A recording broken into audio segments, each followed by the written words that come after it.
Take us through that, man. That was an impressive performance. Just using my wrestling, set up my hands. I know, obviously, after that first round, I went like 0 for 8 with the shots, so we knew he was really committed to not letting me get him to the ground. So used those openings I created with the pump fakes and the high lows, and we capitalized with the overhand. I think obviously the first thing that fans maybe would wonder about was you look so good in the stand-up anyways. So explain, I guess, to some people why you continued to go for the takedown then. That's that's the best path to victory. I don't like getting hit in the face, so I know if I put you on your butt, you can't hit me. And I don't mean to be mean to the fans, but I know they want me to stand and bang, but it's not ever going to be my game plan. It's always going to be wrestle, wrestle, wrestle, wrestle, wrestle. Plan Z is strike. Was that the message from your corner guys in between the first and second round? Is just go right back to the bread and butter and we'll see what we can get out of it? Oh no, the message was use the wrestling to set up strikes, and that's what we did. We knew his hands were going to drop. As soon as I dropped my level, his hands would drop, and I knew he couldn't get him back up to protect his face in time. So that's exactly what happened. The obvious next question is what comes next for you. I mean, it feels like you didn't take much damage in there. So is the next step a title shot? Is it? I don't know. I don't make the rules. I would like for that to be the title shot, but you never know. I hope. That's all I can do is hope. How long are you willing to wait if it's not?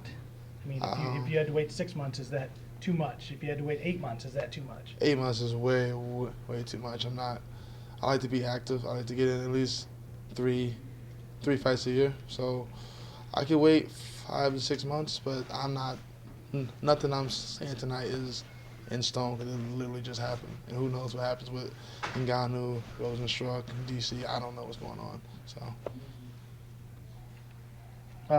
You good? Yeah. Okay, sorry. First question. I don't know if you realize this. You fought 11 times in the UFC. Never fought in the same location twice. That's pretty rare. I like doing that. Yeah.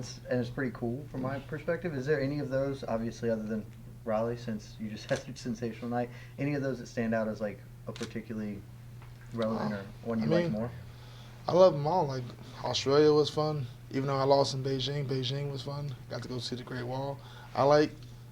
This is a job, but it's also an opportunity to explore the world, explore the States. I just like going to other places and getting my name out there. I like having Russian fans, Australian fans over in Abu Dhabi. I like going places, you know. You mentioned earlier that striking's always going to be your plan Z, you said. So always. How does it feel that your plan Z just delivered a second-round knockout over a former heavyweight champion?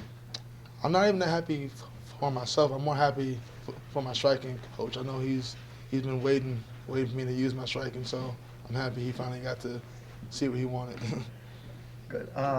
Do you have any? I know we talked about it a lot already about the heavyweight title picture and the fact that you may have to wait. Is that in any way frustrating to you or your career, knowing that it's kind of a logjam right now? Yeah, but I'm not gonna not sleep about it. I'm not gonna let it ruin my time with my daughter, ruin my time with my family. It is what it is. It's a part of the business. Sometimes you gotta wait. It is what it is. And obviously, the guy who interviewed you at the end of the evening, Daniel Cormier, everyone assumes he's getting the next shot, the trilogy fight. So. Do you think if he wins, is that better or worse for the division and for you in general? If he wins and then retires. Well, I mean, if he wins and just up and retires, that's good. You know, it's a vacant belt, and that means you get two guys who get a new shot at the belt instead of just one. So that would be cool with me. I'm not mad at that. And have you considered at all? Jon Jones has obviously talked a lot about maybe moving up. No. Any thoughts about him moving to and kind of taking space in that title picture as well? I don't see it happening. Why would Jon move up? He owns light heavyweight. Why I move up? Is this more impressive to you, and does it feel better to you than any of the other big wins that you've had previous? Does this one feel better because he was a champion here? I mean, I don't really think about that because he was a champion before I was even fighting, so that's not even in my mind. I hate to be rude, it's old news to me, you know. It feels good just to win, but it's not my favorite. My favorite is probably the Nashville one. getting the beat up on that guy. That was a good one.